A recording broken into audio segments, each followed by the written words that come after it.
찾아가는 말씀 기도 시간입니다.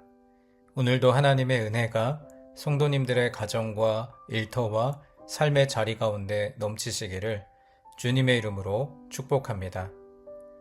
오늘 우리에게 주시는 하나님의 말씀은 로마서 12장 1절과 2절 말씀입니다. 그러므로 형제들아, 내가 하나님의 모든 자비하심으로 너희를 권하노니 너희 몸을 하나님이 기뻐하시는 거룩한 산 제물로 드리라. 이는 너희가 드릴 영적 예배니라. 너희는 이 세대를 본받지 말고 오직 마음을 새롭게 함으로 변화를 받아 하나님의 선하시고 기뻐하시고 온전하신 뜻이 무엇인지 분별하도록 하라. 아멘. 사람들이 모여서 살아가는 공동체에는 핵심 가치가 있습니다. 이 핵심 가치는 다른 말로 그 모임의 목적이라고도 할 수 있습니다. 친구들끼리 모인 작은 친목단체도 목적이 분명해야 오래 지속되는 법이죠. 좋은 음식을 찾아다닌다든지, 책을 읽는다든지, 또 여행을 한다든지 어떤 분명한 목적이 있어야 오래 그 모임이 지속될 수가 있습니다. 이윤을 추구하는 회사와 같은 큰 단체들은 핵심 가치가 더욱 분명해야 합니다. 그 분명한 핵심 가치와 목적을 공동체 일원들에게 정확하게 알려주어야 그들은 그 핵심 가치 안에서 행동하고 그 회사는 오래 지속될 가능성이 높아집니다. 이러한 견지에서 볼 때 우리 교회의 핵심 가치는 무엇일까요? 교회의 핵심 가치는 바로 복음입니다. 복음은 머물러 있는 것이 아니라 전파되는 것입니다. 예수님께서 승천하시기 전에 남기신 말씀도 바로 복음 전파에 대한 말씀이었지요. 사도행전 1장 8절에 오직 성령이 너희에게 임하시면 너희가 권능을 받고 예루살렘과 온 유대와 사마리아와 땅끝까지 이르러 내 증인이 되리라 하시니라. 우리가 예수님의 말씀을 붙들고 살아가는 제자라면 복음 전파의 사명을 성실하게 감당해야 합니다. 그렇다면 복음 전파를 위해 결단한 성도들이 모인 자리에서 해야 할 가장 중요한 가치가 무엇일까요? 그것은 바로 예배입니다. 하나님께서 천지를 창조하신 후에 안식하셨고 안식일을 제정하셨는데 이 안식일 정신에서 가장 중요한 것이 바로 예배입니다. 오늘 본문에서 사도 바울은 예배를 어떻게 드려야 하는지 그 예배의 정신과 가치가 무엇인지에 대해서 말씀하고 있습니다. 로마서 1장부터 11장까지 말씀은 주로 교리에 대한 말씀입니다. 칭의와 성화, 또 영화에 대한 중요한 교리를 바울 특유의 언어로 설명했습니다. 그리고 오늘 본문이 담긴 로마서 12장부터 16장까지는 성도들의 삶에 대한 구체적인 지침을 설명하고 있습니다. 그 첫머리에 예배를 둔 것이죠. 오늘 본문 1절 말씀을 다시 보시면 그러므로 형제들아, 내가 하나님의 모든 자비하심으로 너희를 권하노니 너희 몸을 하나님이 기뻐하시는 거룩한 산 제물로 드리라. 이는 너희가 드릴 영적 예배니라 라고 말씀합니다. 여기에서 이 영적 예배라는 말씀을 여러분은 어떻게 이해하고 계십니까? 우리는 영적이다 라는 말이 붙으면 뭔가 몸과 상관없는 거룩한 예배를 생각하기가 쉽습니다. 하지만 그것은 오해이고 여기에 기록된 영적이라는 말은 합당하다라는 뜻을 가지고 있습니다. 그렇다면 하나님께서 보실 때 가장 합당한 예배가 무엇일까요? 몸을 배제하고 영혼만 하나님께 드리는 예배가 아니라 우리 몸을 거룩한 산 제물로 드리는 예배, 다시 말해서 하나님이 기뻐하시는 합당한 예배는 몸을 드리는 예배라는 뜻입니다. 흔히 우리는 내 마음이 거기에 있으니 마음만 하나님께 드리면 된다고 생각하지만 그것은 정직한 의미에서 마음을 온전히 전하는 것이 아닙니다. 마음을 전하기 위해서는 몸이 함께 와야 합니다.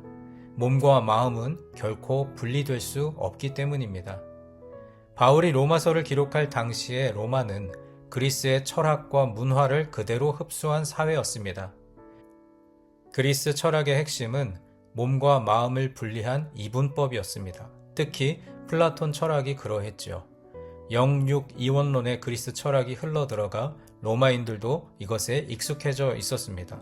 그러한 사회에서 바울은 몸을 하나님께 산 제물로 드려야 한다고 말한 것입니다. 우리 몸이 하나님께 거룩한 산 제물로 드려지지 않는다면 그 예배는 정직한 예배라고 할 수 없습니다. 또한 여기에서 이 산 제물은 무엇을 말하는 것일까요? 보통 제물은 제단 위에 묶어두기 때문에 움직일 수가 없습니다. 아브라함이 모리아 산에서 아들 이삭을 하나님께 제물로 드리기 위해서 묶었습니다. 예수님도 십자가에서 손과 발이 못 박혀 움직이실 수 없었습니다. 이처럼 제물은 자기 마음대로 움직일 수 없습니다. 즉, 거룩한 산 제물로 예배드리는 자는 자기 몸을 자기가 주장하지 말고 하나님께서 주장하시도록 해야 합니다. 주님께서 사랑하시는 여러분, 우리는 어떻습니까? 우리 몸을 하나님께서 주장하시도록 예배드리고 계십니까? 예배드리는 순간에는 자리에 앉아 움직이지 않지만 예배가 끝나고 나면 우리 몸은 내가 원하는 대로 움직이고 있지 않습니까? 하나님께서 우리 몸을 의의 병기로 드리라고 하시는데 우리는 죄의 종 노릇하기 위해서 살아가고 있지는 않습니까? 그렇다면 우리는 합당한 예배에 실패한 사람이 되는 것입니다. 우리의 육체 전체를 하나님께서 주장하시도록 온전히 내어드려야 합니다. 나는 좀 더 게으름 피우고 더 자고 싶지만 하나님께서 원하시는 내 몸은 성전을 위해 봉사하고 가난하고 병든 사람들을 위해 손을 펴서 나누어 주는 것이라면 우리 몸을 하나님께 드리는 것이 참된 예배자가 해야 할 일입니다. 또 바울은 이어지는 2절 말씀에서 참된 예배자의 구체적 지침을 이렇게 말씀하고 있습니다. 너희는 이 세대를 본받지 말고 오직 마음을 새롭게 함으로 변화를 받아 하나님의 선하시고 기뻐하시고 온전하신 뜻이 무엇인지 분별하도록 하라. 여기서 아주 중요한 3가지를 전하고 있는데 첫째는 이 세대를 본받지 말라라는 말씀입니다.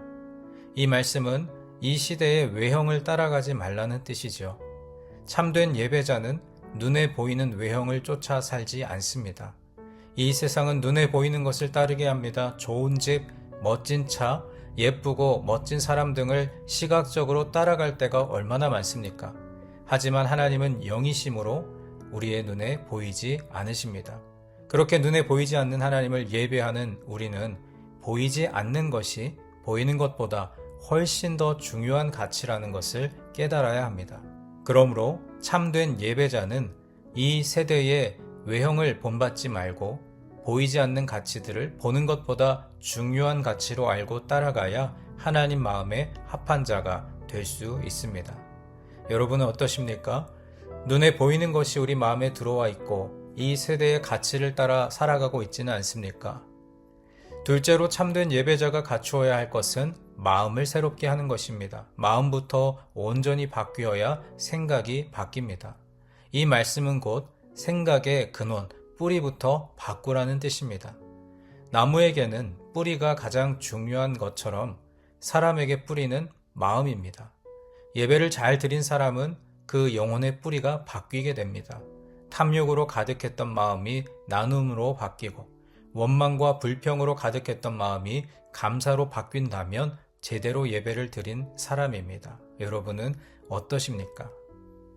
셋째로 예배자는 분별의 능력을 갖추어야 합니다. 이 분별이라고 하는 것이 매우 중요합니다. 무엇이 참인지 또 거짓인지 제대로 분별해야 하는데 예배를 드리고 나서도 참과 거짓을 분별하지 못한다면 우리는 예배에 실패한 것입니다. 가인과 아벨의 예배를 보십시오.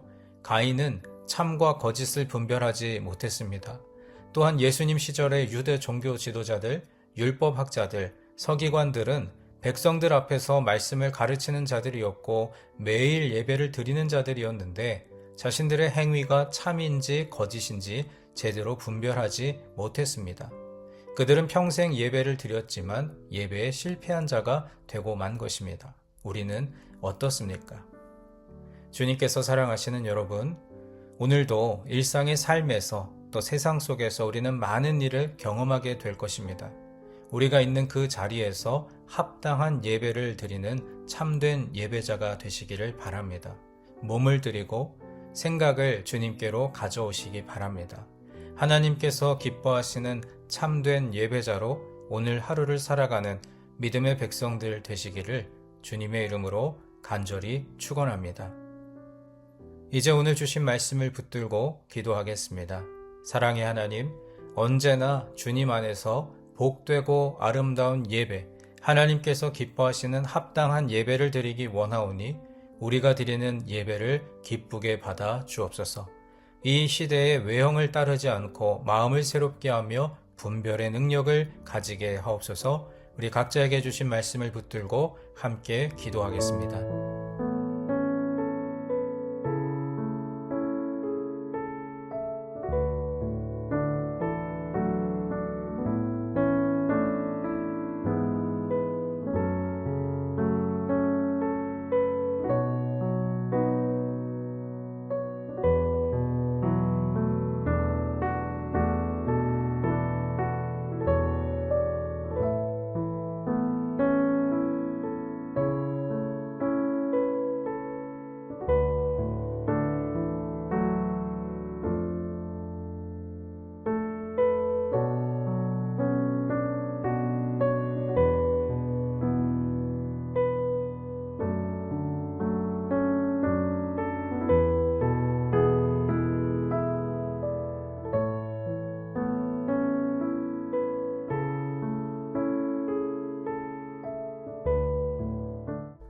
두 번째로 교회를 위해서 기도하겠습니다. 지금 우리 교회 공동체가 기도하는 두 가지 기도 제목, 담임 목사님 청빙과 새 땅 프로젝트가 사람의 생각과 방법이 아니라 하나님의 뜻대로 이루어지게 하옵소서. 교회 공동체가 어려운 상황 속에서도 요동하지 않고 깨어진 마음들을 하나 되게 하옵소서. 우리 교회를 위해 함께 기도하겠습니다.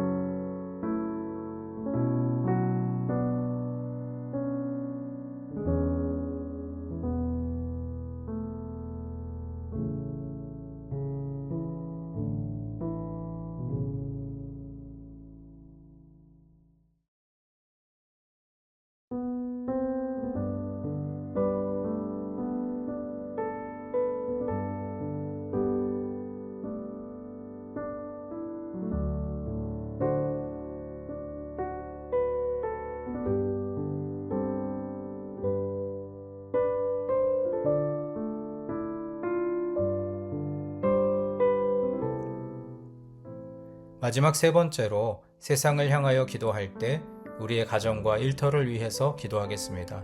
하나님께서 허락하신 가장 작은 교회인 가정이 말씀의 반석 위에 잘 세워지게 하옵소서. 가정에서 하나님의 사랑과 은혜로 충만해져서 각자의 일터와 학업의 자리로 나아가 하나님의 자녀답게 선한 영향력을 끼치는 하루가 되게 하옵소서. 또 여러분 각자가 가지고 나오신 기도의 제목 주님 앞에 아뢰시며 삶의 자리로 나아가겠습니다. 기도하겠습니다.